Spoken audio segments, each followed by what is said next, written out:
So let's look at graphs of quadratics based on the discriminant. So the discriminant is just b squared minus 4ac.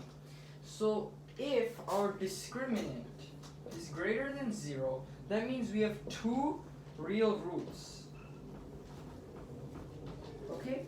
And so what would the graph look like if we have two real roots?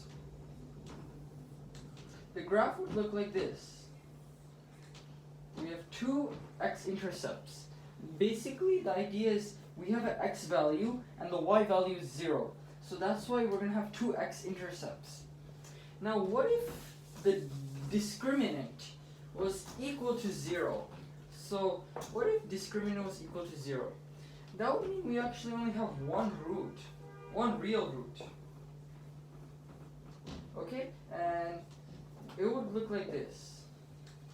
Basically, the quadratic would kind of bounce off the x-axis. It's sometimes known as a double root.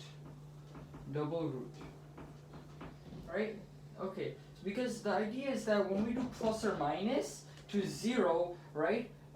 It's not going to really affect the total root. So that's why it's just going to repeat itself. So it's like a double root, but really there's one root that is one real root.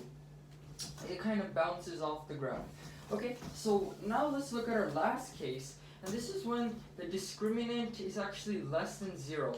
So when the discriminant is less than 0, on the graph, it looks like this. It never touches the x-intercept, because if the discriminant is less than 0, that means it's negative. And if it's negative, we know it cannot be real because it's imaginary. A negative radical is always imaginary. So if it's imaginary and it's not real, there's no positive or negative value of x that will give us a y value that is 0.